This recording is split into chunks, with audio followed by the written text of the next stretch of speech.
পরিবৃদ্ধ দেন, বুঝতে পারছি। এত বেশি বোঝা তো ভালো না। হ্যাঁ, ডাক্তারি কলেজে তাকে কবিরাজ বলা হয়, এটা আপনাকে কে বলেছে? আপনারা ঋতুর রাজাকে কি বলেন? ঋতুরাজ। বসন্তের রাজাকে কি বলেন? বসন্তরাজ। আমি এইটা আছি কবিদের রাজা, তাই কবিরাজ। ওরে আল্লাহ, আপনি কবিদের রাজা, এই জন্য আপনার নাম কবিরাজ। হ্যাঁ, আচ্ছা, বুঝতে পেরেছি। আচ্ছা কবি সাহেব, আপনি এই যে কবিতা লেখেন, কবিদের রাজা হয়েছেন, আপনি কখন থেকে, কত সাল থেকে কবিতা লেখেন? আমি অনেক আগে থেকেই কবিতা লিখি, প্রায় মনে করেন 1900 ছোটকাল থেকে কবিতা লিখি। 1900 ছোটকাল থেকে কবিতা লেখেন? হ্যাঁ। ওরে আল্লাহ। আচ্ছা কবি সাহেব, আপনি যে 1900 ছোটকাল থেকে কবিতা লেখেন, আচ্ছা আপনার কাছে আমার একটা প্রশ্ন। আপনি নাকি বিশ্বের বিভিন্ন দেশগুলোতে ভ্রমণ করে থাকেন, তো আমাদেরকে এরকম কয়েকটা দেশের নাম বলেন তো, কোন কোন দেশে ভ্রমণ করেছেন? ও আপনারা শুনবেন না, সব মিডিল ইস্টের ওই পাশে। এরপরে দু একটা নাম বলেন, আমরা অনেকেই জানি হয়তো। না, শুনবেন না, বললাম তো কত দেশের নাম বলবো। এই মনে করেন নোয়াখালী, চাঁদপুর, কুমিল্লা, বরিশাল, পটুয়াখালী, দিনাজপুর, বহুত দেশ গেছি, শুনবেন না। মিডল ইস্টের ওইবার। আচ্ছা বুঝতে পেরেছি। আচ্ছা সব বাদ। আচ্ছা আপনি রিসেন্ট এক সপ্তাহ আগে কোন দেশে ভ্রমণ করেছিলেন? ওইটা হইলো এই সিরিডিয়ার নাম। শ্রীলঙ্কাতে গিয়েছিলেন আপনি? হয় না, না, শ্রীলঙ্কা না, ওইটা হইলো শ্রীমঙ্গল। শ্রীমঙ্গল, সিলেটের শ্রীমঙ্গল? হ্যাঁ। ওরে আল্লাহ। আচ্ছা কবি সাহেব, আপনার কাছে, আপনার এই যে এত দেশে ভ্রমণ করছেন, এত একটা কবিরাজ হয়েছেন, 1900 ছোটকাল থেকে কবিতা লিখছেন, আচ্ছা আপনার কবিতা জীবনের, মানে কবি জীবনের একটু অভিজ্ঞতা আমাদের সাথে শেয়ার করুন তো। আমি তো অনেক আগে থেকেই কবিতা লিখি, আপনাকে বলেছি। আমি যখন থেকে কবিতা লেখা শুরু করি তখন আপনার বাপদাদারও জন্ম হয় নাই। এমনকি আপনারা যাদের কবিতা পড়েন, রবীন্দ্রনাথ, সুনীল গঙ্গোপাধ্যায়, ওদেরও জন্মের আগে থেকে আমি কবিতা লিখি। হ্যাঁ, আপনারা ছোটবেলায় একটা কবিতা পড়েছেন, পাখি সব করে রব, রাতি পোহাইল, কাননে কুসুম কলি, সকলে ফুটিল, ওইটা কিন্তু আমার লেখা। হ্যাঁ, কিন্তু আপনার তো আধুনিক যুগের ছেলে মেয়ে অনেক কিছু আপডেট পাইছে। হ্যাঁ, এই যে আপনারা মোবাইল, ইন্টারনেট, স্যাটেলাইট, এত কত কিছু পাইছেন, কম্পিউটার। আমার যুগে এত কিছু আবিষ্কার হয় নাই। এমনকি আপনাদের যুগে লেখাপড়ায় অনেক আপডেট আসছে। এই যে আপনারা আরবি পড়েন, আরবির ভিতরে যে অক্ষরের সাথে আবার জবরজের পেশ, এই জবরজের পেশ কিন্তু একসময় ছিল না, পরে আবিষ্কার হয়েছে। আবার এই যে বাংলায় যে সরা সরের রসদিকে পড়েন, এরও কিন্তু একসময় আকারও শিকার ছিল না, পরে আবিষ্কার হয়েছে। আমি কবিতা লেখা শুরু করেছি আকারও শিকার আবিষ্কারের আগে। এই পাখি সব করে রব, রাতি পোহাইল, কাননে কুসুম কলি, সকলে ফুটিল, এই কবিতাটা আমি যখন লিখি তখন আকারও শিকার কিছু আবিষ্কার হয় নাই। তখন আমি আকারও শিকার ছাড়া এটা লিখেছিলাম এইভাবে, পখসব কররব রতপহল, কননা কসম ফল, সকল ফটল। তো কিছুদিন পরে যে ভাষাবিদরা আকার আবিষ্কার করলো, আমার কবিতা হয়ে গেল পাখাসাবা কারারাবা রাতাপাহালা, কানানা কাসামা ফালা, সাকালা ফাটালা। তার কিছুদিন পরে যে রসিকের আবিষ্কার হইলো, আমার কবিতা গেল পিকিচিবি কিরিরিবি রীতি পিহিলি, কিনিনি কিসিমি ফিলি, শিকিলি ফিটিলি। তারপরে যখন রস্যকের আবিষ্কার হইলো, আমার কবিতা গেল পুকুশুবু কুরুরুবু ঋতুপুহুলু, কুনুনু কুসুমু ফুলু, শুকুলু ফুটুলু। তারপরে যখন একের আবিষ্কার হইলো, আমার কবিতা গেল পেকে সেবে কেড়ে রেবে রেতে পেহেলে, কেনে নে কেসেমে ফেলে, সেকেলে ফেটেলে। তারপরে যখন ওকার আবিষ্কার হইলো, আমার কবিতা গেল পকসবু কুরুরুবু রতপ হলো, কোলনো কোসম ফলো, সকল ফোটলো। আর যখন ঔকার আবিষ্কার হইলো, আমার কবিতা হয়ে গেল পৌ খৌ সৌ বৌ কৌ রৌ রৌ বৌ রৌ তৌ পৌ হৌ লৌ, কৌ নৌ নৌ কৌ সৌ মৌ ফৌ লৌ সৌ কৌ লৌ ফৌ চৌ লৌ। সবকিছু যখন আবিষ্কার কমপ্লিট হয়ে গেল, আমার কবিতাটাও কমপ্লিট হয়ে গেল, পাখি সব করে রব, রাতি পোহাইল, কাননে কুসুম কলি, সকলে ফুটিল। আচ্ছা কবি সাহেব, আপনার এত বড় স্টোরি শুনে আমার একটা চিন্তা মাথায় আসলো। যখন অক্ষর আবিষ্কার হয় না, স্বর ও স্বরা এগুলো আবিষ্কার হয় না, আপনি কি তখনও কবিতা লিখতেন? হ্যাঁ, তখন আমি কবিতা লিখেছি। আল্লাহ, কিভাবে? তখন যেহেতু অক্ষর নেই, কি দিয়ে লাগবো, ইশারা ইঙ্গিতে লিখেছি। তখন এই কবিতাটা আমি লিখেছিলাম এইভাবে।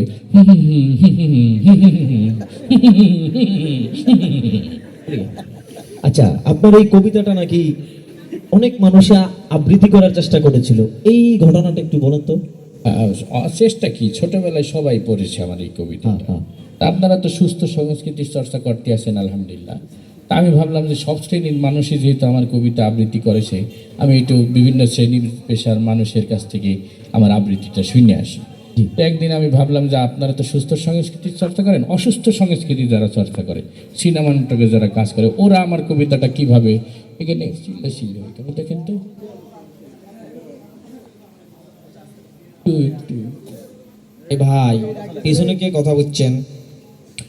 তো যাই হোক আমি একদিন ভাবলাম যে দেখি ওরা কিভাবে আবৃত্তি করে। তাই আমি গেলাম এফডিসিতে। এফডিসির ভিতরে হান্দানের পরে দেখি ডিপজল খাড়াই দিছে। তো ডিপজলকে বললাম যে জনাব আপনি আমার কবিতাটা একটু আবৃত্তি করেন। সে আমার কবিতাটা আবৃত্তি করলে এইভাবে, ওই পাখি সব কর্তা ছেড় বোঝো নাই ব্যাপারটা, কাননে কুসুম কলি সব ঠান্ডা মন্ডা করে যাওয়া যাচ্ছে। তা আমি বললাম যে এত ভয়ঙ্কর কবিতা তো আমি লিখি নাই, আপনার আবৃত্তি যে এত ভয়ঙ্কর। আমি তো কি যে ঝগড়া লাগছে নাকি এখানে। যাই হোক আমি আর একটু সামনে গেলাম।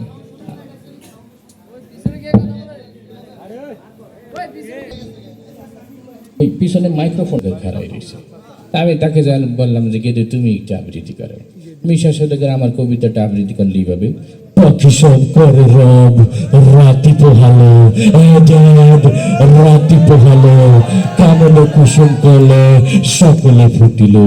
আমি বললাম তোরটা তো আরো বেশি ভয়ঙ্কর শোনা গেল, এত ভয়ঙ্কর কবিতা তো আমি লিখি নাই। ফুল ফুটার কবিতা, এটা একটা আনন্দের কবিতা, সাবলীল ভাবে আবৃত্তি করতে হবে।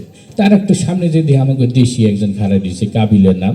তো কাবিলাকে যাই বললাম গেদি তুমি একটু আবৃত্তি করো। কাবিলা সে আবৃত্তি করলে এইভাবে, পাখি সব ভর্তি আছে রব রাত পোহাই গেছে স্যাত করিয়ে, আর কারণে কুসুম কলি সব ফুটে গেছে ফ্যাত করিয়ে। তা আমি বললাম যে না, তোর কবিতা আবৃত্তি সুন্দর হয়েছে, কিন্তু মাঝখানে ফ্যাত কেটে আর ফ্যাত কেটে কোন সময় আসবে, আমি তো এটা লিখি নেই কবিতার ভিতরে। আমি বললাম তোকে দিয়ে হবে না, আমি আর একটু সামনে যাই।